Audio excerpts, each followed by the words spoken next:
everyone. My name is Tyler Fox from JM2 Architecture. And I'm Marissa of Marisa Orlich Interiors.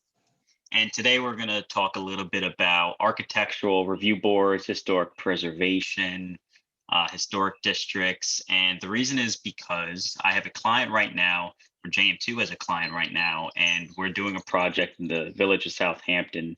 And we're dealing with their architectural review board. And it's something that we don't do very often, but it's something that I think is really important for our listeners and viewers to know about if they potentially ever come across a project in a historic district or a village that's going to have an ARB. Sure. And if they're looking to purchase a historic home in the future, like you said, that is in a village, there's many behind the scenes that will have to be taken into consideration for that. Yeah, 100%. And the reason that a lot of these villages have architectural review boards is really to preserve the character of a community and the history of a community. What they don't want is, and usually it's a board of just community members or someone involved with the politics or trustees of the community of the village. And their job is really to make sure that if there's a new construction or some kind of really anything that's going to require a permit of anything that's going to be visible, they want to make sure it conforms to the overall aesthetics of the community. They're not looking to have, if it's which it almost always is, a traditional looking neighborhood. They don't want some kind of modern steel glass building coming in. If it's an addition to a home, they don't want to see that. And the village, and I say villages because a lot of the time, if you have a township, it's too big to have architectural review boards. If there's a historic district within a village, sometimes they'll have their own codes, but a lot of the time it's these historic villages that become incorporated on their own. They formulate their own boards and they review projects. This particular project that we had, there was an architectural review board hearing that had happened at one point in the past where the designer had a very modern approach to the renovation that they wanted to do. It wasn't received well by the board. It wasn't received well by the community. And the reason is simply because it didn't look like anything else anywhere remotely close to the village. Right. When we came in, the first step that we did was we looked at the history of the community. We looked at all the buildings. We looked at the materials, the brick, the stucco, the sidings, the roof lines, the details, the dentils, the columns. We looked at all those traditional elements and we tried to pull some from different pieces of architecture and kind of apply it to this one. That way we kind of bridge that gap and we link the community and the different buildings that are there to our structure. Now, this process, it does obviously take a little bit more time. When someone's getting a permit in a historical district, it's not something that really ever goes quickly. There's typically opposition towards it by members of the community. They have a lot of questions and what's it going to look like, and you have to prepare a lot of renderings and photos and pretty pictures. So it does add some time and it does add some board hearings to the overall permit process.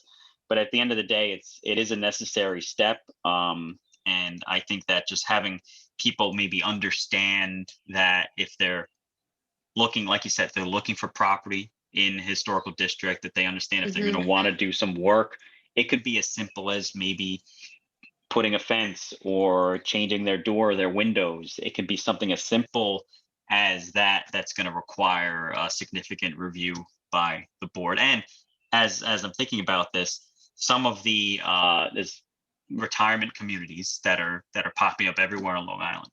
These communities, especially if they have a homeowners association fee or board involved, they have their own standards for what everything needs to look like.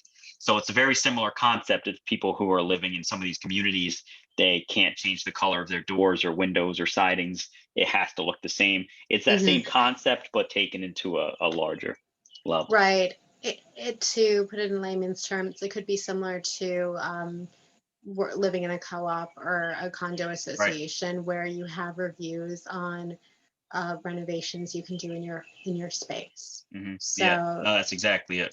Yeah. And what is some of your experience? Because I know your experience is kind of very different with the Yes. So I have a love of historic preservation and really take into consideration homes, bones, and the architecture of homes when I'm doing any millwork or any cabinetry going into spaces. And in the past, I had one client in particular who inherited many, many beautiful pieces of architecture from her mother, who was an antiques collector Nice. for her entire life. So when we went to do a powder room, and I'll show that in a later video, the vanity has these beautiful rolled legs that flare out at the bottom like some Chippendale chairs, and then the built-in cabinetry with all the drawers, and the door up top was meant to look like in the 1800s houses, how they built in all the furniture into the walls to save space. I was inspired by that based on the architecture I did on the vanity. So I really tried to think about pieces of the past and how to influence them into my designs of today. And also, antiques right now are a great way to furnish your home. I'm a big believer on mixing old and new. So whether, that's mid-century modern coffee table with like a beautiful oversized couch, like you can definitely play the different eras. I don't think you should be doing one solid era in your home. So yeah, and I love that. And you have a lot more flexibility doing something like that on the interior sometimes too. Sure, but with a review board, I'm not getting reviewed on, but they're coming in the house and reviewing the interiors, not so much. But that's a great piece of knowledge to have. Architectural review boards. If you're moving into a historic district, if you're thinking about it, maybe read the pamphlet, or most of these things are easily accessible online, and it could be something that you take into consideration, because they really have firm beliefs on things like the shape of your fence, what pickets you use, the color of your house, whether or not you can have a pool on your location. It's very specific, and especially in these older communities on Long Island, the Southamptons, the Port Jeffersons, the Huntingtons, it is definitely something that you need to take into consideration. It is, and something that other people can do if they want to see what something like that might look like, the process of going through the hearing and being asked those questions. A lot of it's available online, which is a great resource. You can watch any village architectural review board hearings typically on YouTube or on the village website.